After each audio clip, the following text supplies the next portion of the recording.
ఇండియాలోనే #1 varicose veins hospital Avis vascular centre. అమ్మ నమస్తే. నమస్తే. మా కొన్ని విషయాలు చర్చించాలన్నా మాట్లాడాలన్నా ఒకంత ఇబ్బందిగా అనిపిస్తుంది. అవునమ్మా. కానీ తప్పదు. ఇప్పుడు మీలాంటి వారు ద్వారా తెలుసుకొని నలుగురికి తెలియచేయాలనే ఒక ప్రయత్నమేనమ్మా ఇదంతా కూడాను. అవునమ్మా.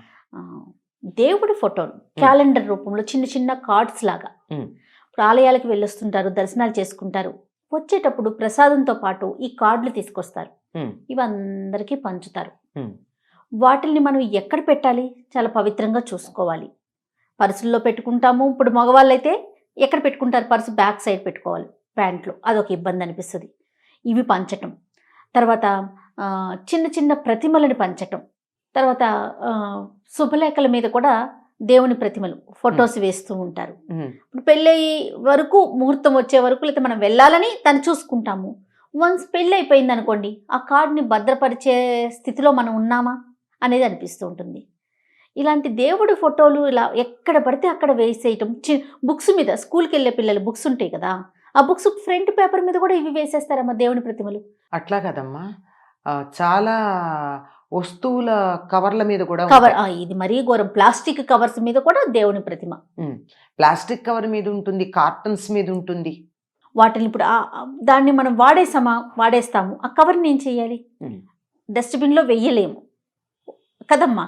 అందుకని దాచుకోలేము. కొంచెం మారాలి, మనం మారాలి, చుట్టూ సమాజం మారాలి. ఆ ప్రోడక్ట్స్ని ఎవరైతే తీసుకొస్తున్నారో వాళ్ళలో కూడా మార్పు రావాలనిపిస్తుంది నాకైతే. నిజమేనమ్మా. ఇప్పుడు ఎవరన్నా మేము తీర్థయాత్రలకు వెడుతున్నాము అని చెప్తే వాళ్ళకి కొంత మనం సొమ్మిస్తాం. దానికి వాళ్ళు ప్రసాదాలు తీసుకొస్తారు. ముందరే చెప్తాను నేను, మీరా నాకు విగ్రహాలు ఫోటోలు ఏమి ఇవ్వకండి, ప్రసాదం మాత్రం ఇవ్వండి. నా దగ్గర ఉన్నాయి. ఎన్నని పెడతామమ్మా? ఇల్లేమీ ఎగ్జిబిషన్ కాదు. విగ్రహాలు పెడితే, విగ్రహాలు పెట్టుకుంటే దానికేమో పెద్ద విగ్రహాలు అయితే వాటికి అంతంత నివేదన చేయలేము. చిన్న విగ్రహాలైనా ఎన్ని పెడతాము? రోజు వాటిని దులపడానికే మన జీవితం చాలు. పైగా ఇది సరే, విగ్రహాల మాట అట్లా చెప్పాం, బాగానే ఉంది. మీరు అన్నట్టు ఇంతంత ఫోటోలు ఇస్తారు, ఏం చెయ్యాలి? వెనకాల క్యాలెండర్ ఉంటుంది, అవి క్యాలెండర్తో పాటు ఇస్తారు. ఏం చెయ్యాలి? ఏదో పర్సులో పెట్టుకుంటారు మాకు వాళ్ళు, మీరు అన్నట్టు వెనకాల పెట్టుకుంటారు. ఏమంత సరే. పైగా కూర్చున్నప్పుడు ఏమవుతుంది? దాని మీద కూర్చోవాలి, అంతే అవుతుంది. ఆడవాళ్ళు అయితే బ్యాగుల్లో పెడతారు. బ్యాగుల్లో పెడితే మరి ఆ బ్యాగులో పర్సులో పెట్టుకున్నప్పుడు అన్ని రోజులు ముట్టుకుని తీయగలరా వాళ్ళు? మధ్యలో ఇబ్బంది కలుగుతుంది కదా. అంచేత దాన్ని అవమానం చేసినట్టు అవుతుంది. అయితే తప్పని పరిస్థితుల్లో 1-2 ఉంటే వాటిని బుక్ మార్క్స్గా పెట్టుకోవచ్చు. కానీ ఎన్నెన్ని బుక్ మార్క్స్ పెడతాం? 1-2 అయితే తప్ప. అవును, ఇది ఒకటి. అలాగే శుభలేఖలు. శుభలేఖలు దేనికి వాడుతున్నారు? చాలామంది, నాకు చాలా ఆశ్చర్యంగా అనిపిస్తుంది. వాటిని తీసి చెత్త ఎత్తడానికి అట్ట బాగుంటుంది కదా అని వాడడం. ఇది ఒక అనుభవంలో ఒకళ్ళు చెప్పిన మాట. తన స్నేహితురాలి ఇంటికి వెడితే పెళ్ళి అయిన తర్వాత వెళ్ళేటప్పటికి ఆ స్నేహితురాలు చెత్త ఎత్తుతోంది ఈ అమ్మాయి శుభలేఖలు. అంటే గట్టిగా కార్డు బాగుంటుంది కదా, మెత్తానికి కాకుండా ఈజీగా ఉంటుంది. మరి ఇట్లాంటిది చూసినప్పుడు ఏమనిపిస్తుంది? వీలైనంత వరకు అలా చేయకూడదు. అలాగే ఈ ప్రోడక్ట్స్,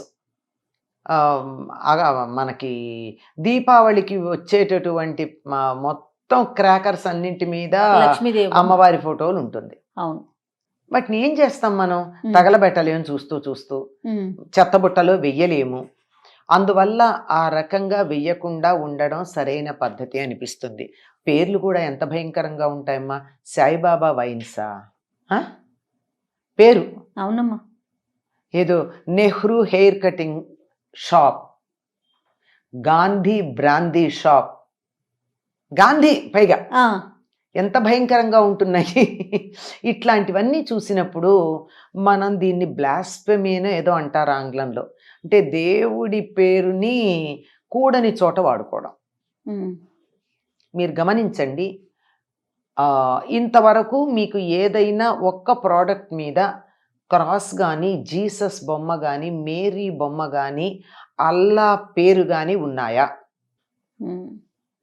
లేవు. మనకి ఆధ్యాత్మికతని జీవితంతో పెనవేసుకుని గడపడం అలవాటైపోయి ఆధ్యాత్మికతని బొమ్మలకే పరిమితం చేయడం ఆధునిక కాలంలో వచ్చింది. ఉమ్. ఒకప్పుడు జీవితంలో కలిసి ఉండేది అదంతా అవునవును. ఆధ్యాత్మికత. ఇప్పుడు అది ఎక్కడికి పరిమితం అయిపోయింది? బొమ్మలకు పరిమితం చేశాం. ఈ బొమ్మలకు పరిమితం చేయడంతో ఏమైపోయిందంటే అక్కర్లేనటువంటివన్నీ ఇలా వచ్చాయి. దయచేసి ఎవరూ కూడా శుభలేఖల మీద దేవుడి ఫోటోలు వేయడం, ఖరీదైనటువంటి శుభలేఖలు ఎందుకు వేసుకోవాలమ్మా? దాని బదులు ఇంకేదైనా ఖర్చు పెట్టుకోవచ్చు కదా. శుభలేఖ శుభంగా ఉండాలి. నేను ఎంత ఖర్చు పెట్టి శుభలేఖ వేశాను? ఖరీదుగా కాదంటారు. ఖరీదుగా కాదు, ఖరీదుగా కాదు, విలువలతో ఉండాలి. విలువ వేరు, ఖరీదు వేరు. విలువలు మనకి తెలిసినటువంటి వాళ్ళ శుభాశీస్సులు కోరుకుంటూ సంప్రదాయబద్ధంగా ఉంటే బాగానే ఉంటుంది. లేదా ఇది ఏదైనా కావాలంటే తెల్ల కాగితం మీద చక్కగా రాసి మీరు ఖర్చు పెట్టదలుచుకున్నదంతా ఒక అందమైనటువంటి తంజావూరు చిత్రము దాచిపెట్టుకునేటట్టు అవును, అట్లాంటి తయారు చేసి దీంతో కలిపివ్వండి. అవును. అంతేగాని ఇలా చేయడం అన్నది సరైనటువంటి పద్ధతి కాదు అని అనిపిస్తుంది. ఎందుకో నిజమే, దేవుడి పేరు పెట్టుకోవడం మంచిదే కాదని అనలేదు. అదేంటి in the name of the God whom so ever you like వాడుతూ ఉంటాం కదా. On the name of the God, in the name of the God అని చెప్పి అట్లా వాడచ్చు. కానీ దానికి ఇంతగా ఏం చేయాలో తెలియని పరిస్థితి మనం తీసుకురాలేం. మీరు అన్నట్టు చూస్తూ చూస్తూ ప్లాస్టిక్ కవర్ మీద ఏదో ఒక దేవుడి ఫోటో ఉంటుంది. ఎంతకాలం వాడతాం ప్లాస్టిక్ కవరు? అవును. దాన్ని తీసుకెళ్ళి చెత్తలో వేయడానికి మనసు ఒప్పదు. చూస్తూ ఉంటేనే అనిపిస్తుంది ఇదేమిటి చెత్తలో ఇట్లా వేసామని. అందువల్ల అది వద్దు. అలాగే భక్తి ఉంటే ఎవరికి వాళ్ళ పరిమితం చేసుకోండి. ఇంకోళ్ళకి భక్తిని మనం వాళ్ళల్లో కలిగించడానికి ప్రయత్నం చేయొద్దు. వాళ్ళకున్న భక్తి వాళ్ళకు ఉంటుంది.